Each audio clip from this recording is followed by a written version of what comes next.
Next topic, bill का लिखना, bank से भुनाना, देय तिथि पर बिल अनादृत हो जाना,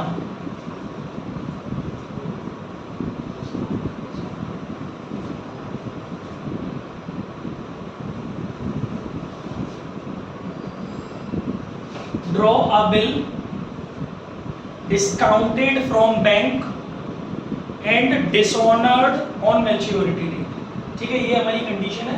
अब किस तरीके से क्वेश्चन है, क्वेश्चन बना लेते हैं और उसके बाद उसको सॉल्व करके चलाते हैं। 1 जनवरी 2022 को राम ने श्याम को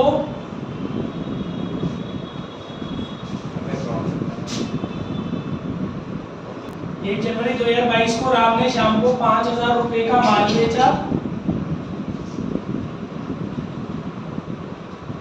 उसी दिन राम ने श्याम पर उक्त धनराशि का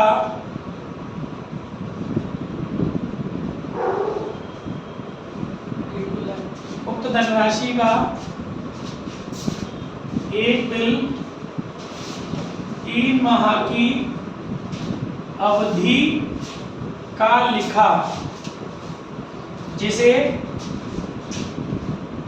श्याम ने स्वीकार कर लौटा दिया।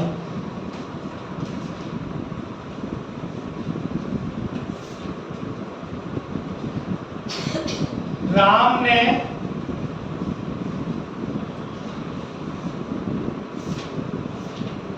चार फरवरी को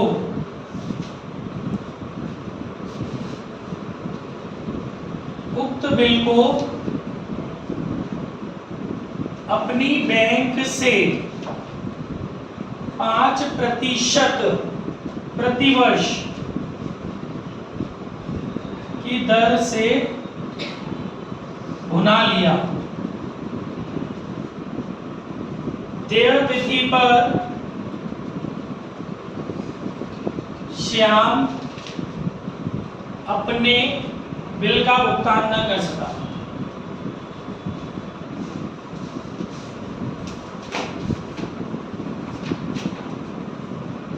तीनों की पुस्तकों में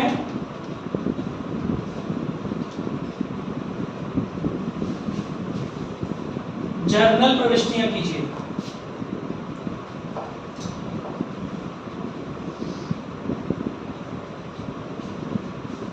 ठीक है, ये हमें पढ़ना है।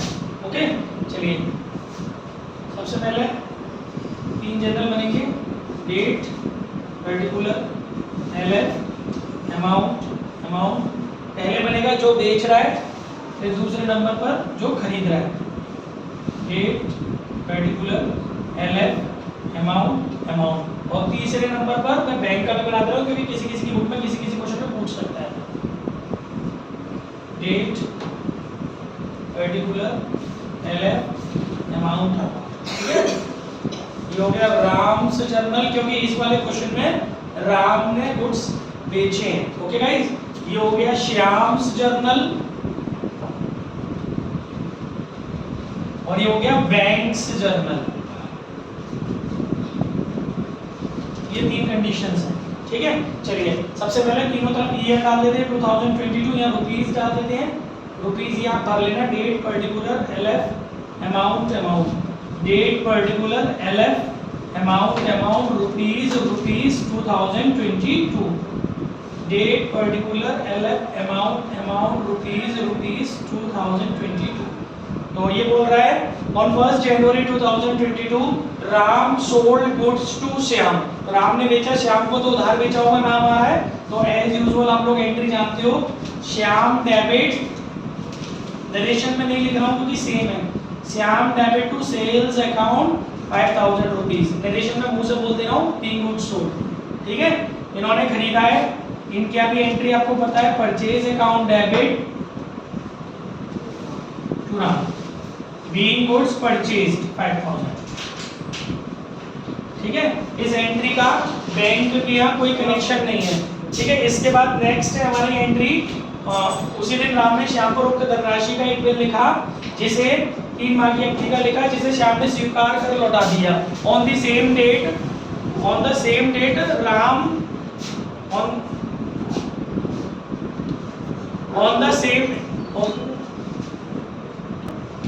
Ram draw a bill of ₹5,000 for 3 months on Shyam, है ना, which is accepted by Shyam and returned to Ram। Bill लिखा, उसको स्वीकार किया, लौटा दिया। नॉर्मली जो एंट्री हो रही है वही होगी। सेम डे पर जनवरी 1 को इनके पास बिल से रिसीवेबल आ जाएगा और इनको ये बिल दिया हुआ है श्याम ने।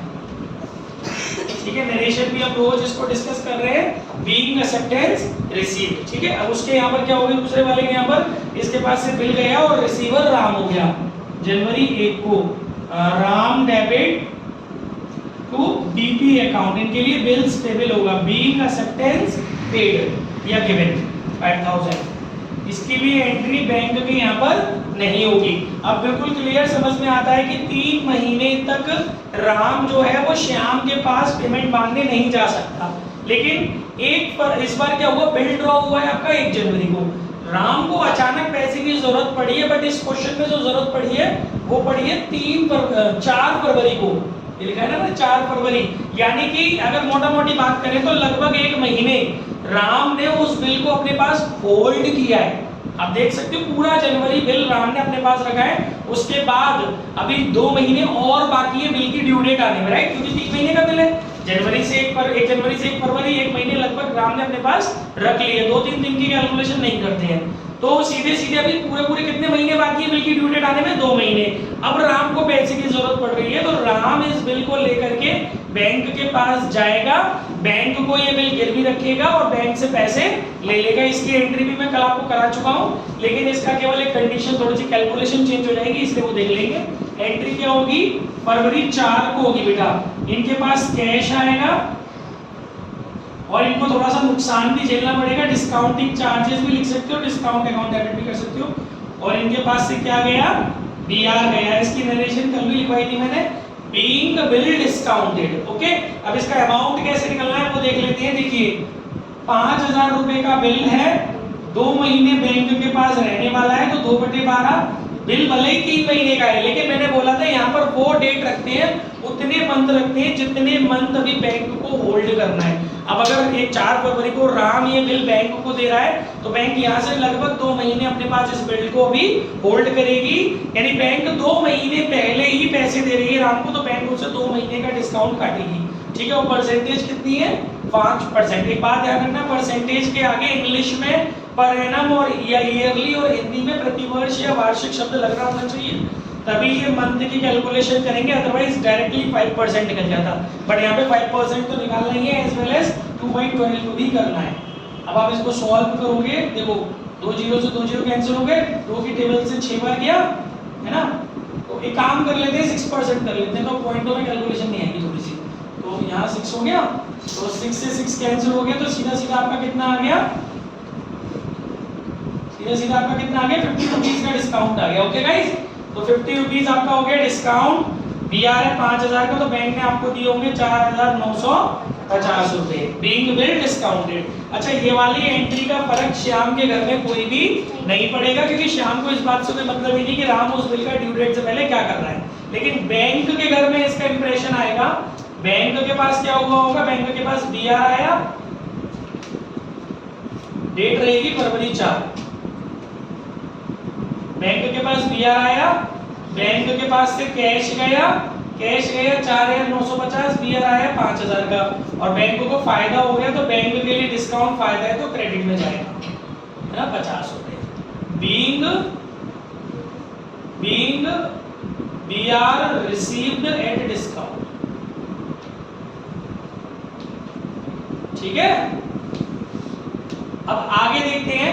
अभी देखिए बिल की ड्यू डेट निकालते हैं हम, 1 जनवरी से 1 फरवरी 1 महीना, 1 फरवरी से 1 मार्च 2 महीने, 1 मार्च से 1 अप्रैल तीसरा महीना और 3 दिन एक्स्ट्रा। 4 अप्रैल को क्या होगा, बैंक जो है वो जाएगी किसके पास, श्याम के पास। श्याम पैसे देने से मना कर देगा तब बैंक फिर क्या करेगी, किससे पैसे लेगी, राम से पैसे लेगी। यही इसमें लिखा हुआ है, ड्यू डेट पर श्याम अपने बिल का भुगतान नहीं कर सका। On due date Shyam was not able to pay his dues, या Shyam that's why bill become dishonoured. तो और इसमें एक लाइन और हल्की सी जोड़ लेंगे, एवं 10 रुपए नोटिंग चार्ज हुए। ठीक है गाइस, तो देखिए पहले श्याम के घर में समझ लेते हैं अप्रैल 4 को क्या होगा। इसके हमेशा नॉर्मल एंट्री होती है हर कंडीशन में डिसऑनर में, जो मैंने आपको सेकंड कंडीशन में सिखाई थी। इसके पास अपना बीपी आएगा 5000 रुपए का, और ये 10 रुपए इसके चक्कर में नुकसान हुआ, बाद में ये जो लेगा तो इसके लिए नुकसान है, नोटिंग चार्जेस ये डेबिट करेगा। और ये पैसे किसको देगा, बैंक को तो इसने भगा दिया, बैंक को तो इसने पैसे दिए नहीं, फाइनली ये पैसे किसको देगा, राम को देगा। तो टू राम, इसके लिए लायबिलिटी बन गई 5010 रुपए की, इंक्रीज इन लायबिलिटी हो गई है। बीइंग बिल डिसऑनर्ड, पेमेंट नहीं होता उसको बोलते हैं डिसऑनर्ड। स्पेलिंग डिक्टेट कर दे रहा हूं मैं, DISHONOURED,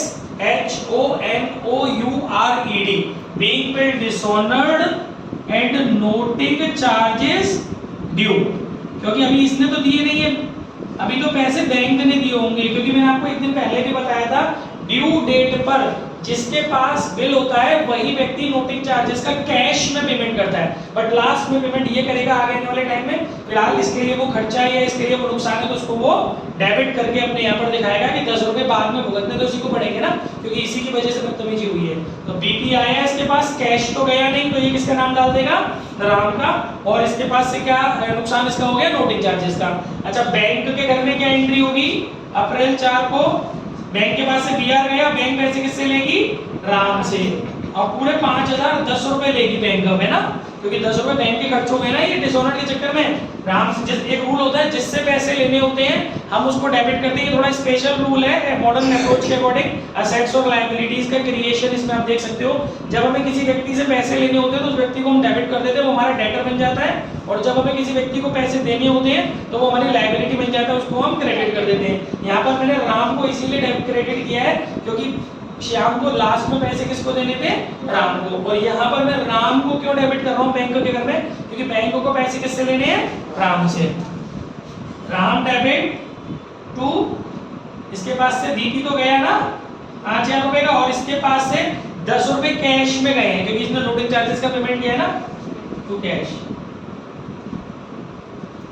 being bill dishonoured and noting charges paid.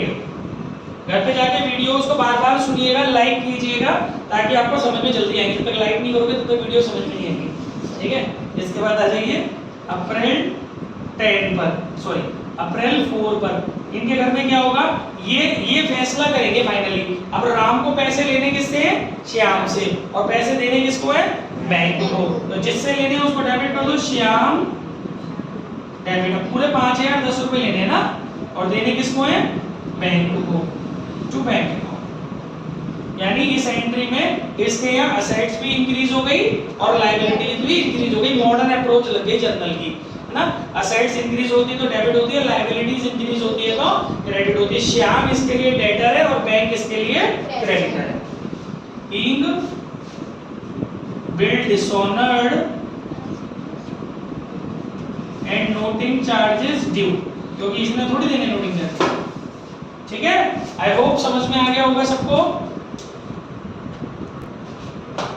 यहाँ पर बस एक चीज थोड़ा सा देख लेना, या बीपी नहीं बीआर लिखना है, ठीक है ना। तो ड्यू डेट पे क्या हुआ है, बैंक गई श्याम के पास, इसके पास बीपी आया, मतलब इसने इसको बीपी दिया और इसके पास से बीआर गया। नोटिंग चार्जेस इसके बाद में देगा, इसलिए ये अपने नुकसान के तौर पे डेबिट कर रहा है, लेकिन इसने अभी दिए तो ये कैश के रूप में क्रेडिट कर रहा है। इसको पैसे किसको देने हैं, राम को, क्योंकि इसने बैंक को तो देने से मना कर दिया ना, बोला मैं बाद में दे दूंगा राम को। और श्याम बैंक किससे पैसे लेगा, राम से। टोटल कितने लेगा, 5010 रुपए, और ये राम को देगा। और इसका क्या होगा, इसको श्याम से लेने हैं तो श्याम को इसने डेबिट करा, और इसको बैंक को देने तो बैंक को इसने क्रेडिट करा। पेड केवल इसके यहाँ पर आया, बैंक पर नोटिंग चार्जेस पेड, बाकी दोनों जगह ड्यू। ओके, हाँ जी। देखिए अब हमारी नेक्स्ट कंडीशन है, पहले से मैंने क्वेश्चन ड्रॉ कर दिया, थोड़ा सा सॉल्व भी कर दिया, समझ लेते हैं। बिल का लिखना, बेचान करना, देय तिथि पर बिल का भुगतान हो जाना। कंडीशन को इंग्लिश में डिक्टेट कर देता हूं, draw a bill, endorsed the bill and payment made on due date. अब यहाँ पर एक नया वर्ड निकल के आया बेटा, बेचान, इंडोर्समेंट। अब इसका मतलब समझेंगे कि इंडोर्समेंट का मतलब क्या होता है। पहले क्वेश्चन एक बार देख लेते हैं। On 1 January 2022 Ram sold goods to Shyam 5000। On the same day Ram drew a bill on Shyam for the above amount which is duly accepted by Shyam. Okay, on the same day Ram endorsed the bill to his creditor Mohan for his payment. ठीक है, on due date Shyam paid his entire amount to Mohan. Now post the record the journal entries in all three parties. ठीक है, कुल मिला के कहानी आपको समझ में आ गई। तो पहला हो गया राम, दूसरा हो गया श्याम और तीसरा इसमें बन जाएगा बंदा Mohan. Date particular LF amount Mohan's journal. Date particular LF amount rupees और 2022। Guys first entry goods sold करने की, इसके यहाँ गुड्स सोल्ड होने की एंट्री हो गई, इसके यहाँ गुड्स परचेज होने की एंट्री हो गई। मोहन के यहाँ पर इसका कोई भी कनेक्शन नहीं है। बिल ड्रॉ करने की एंट्री राम के यहाँ हो गई, श्याम के हो गई, मोहन के इसका कोई कनेक्शन नहीं है। अब क्या हुआ, उसी दिन देखो राम को किससे पैसे लेने थे, श्याम से। समझ में आ रहा है। तो क्योंकि राम ने श्याम को उधार माल बेचा था इसलिए राम को पैसे किससे लेने थे, श्याम से। तो राम ने श्याम के ऊपर एक बिल लिख दिया था सबूत के तौर पे। अब राम को भी तो हो सकता है किसी के पैसे देने हो, तो राम का एक क्रेडिटर था, इस व्यक्ति का भी एक क्रेडिटर था जिसका नाम था मोहन। क्रेडिटर वो होता है जिसका पेमेंट हमें करना होता है। राम को किसी व्यक्ति का पेमेंट करना था मोहन का। मोहन आ गया राम के घर पे, उसी दिन की पैसा दो, और फॉर्चुनेटली अमाउंट भी उतना ही था 5000 रुपए का। तो राम ने क्या किया, राम ने कहा देख भाई मोहन, मुझे श्याम ने तो दिए नहीं है पैसे, तो मैं तुझे कहां से दे दूं पैसे। एक काम कर, श्याम ने मुझे बिल दे दिया है, 3 महीने का वक्त मांगा है, तू ये बिल ले जा और 3 महीने बाद तू जा करके श्याम से पैसे मोहन तुम ले लेना। तो दिस प्रोसीजर इज कॉल्ड बेचान, इंडोर्समेंट। जब किसी का बिल किसी दूसरे को अपने भुगतान में दे देना is called endorsement of bill, which is our second condition. Next condition, okay. तो अब जब राम मोहन को ये बिल देगा तो उसकी जर्नल एंट्री देख लेते हैं उसी दिन, यानी कि जनवरी 1 को। बहुत सिंपल है, जब राम मोहन को दे रहा है तो राम के पास से बिल जा रहा है और रिसीवर कौन हो रहा है, मोहन। ठीक है, मोहन डेबिट टू बीआर 5000। समझ में आ गया बेटा। ये राम के द्वारा मोहन को बिल दिया जा रहा है, लिखा है ना, उक्त बिल को अपने लेनदार मोहन को बेचान कर दिया। बीइंग बिल इंडोर्स्ड, इंडोर्स्ड की spelling ENDORSED, being bill endorsed. ठीक है। अच्छा, इस बात से श्याम को कोई मतलब नहीं है कि राम उस बिल का क्या कर रहा है, तो उसको श्याम के घर में इस चीज की एंट्री नहीं होगी। अब चलते हैं मोहन के यहाँ पर। जनवरी 1 को मोहन को बिल मिला और दिया ये बिल किसने, राम ने।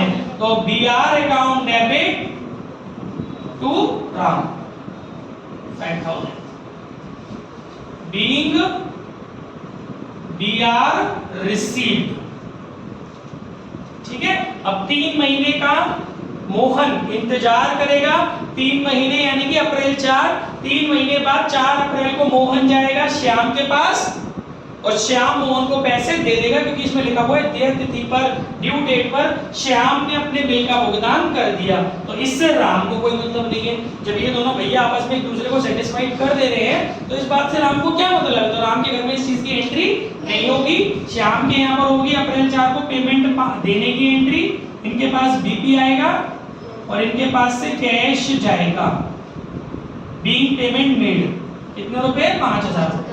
ठीक है। और इनके घर में क्या होगा, इनके घर में अप्रैल 4 को कैश आएगा, बीआर जाएगा। Being cash received on due date.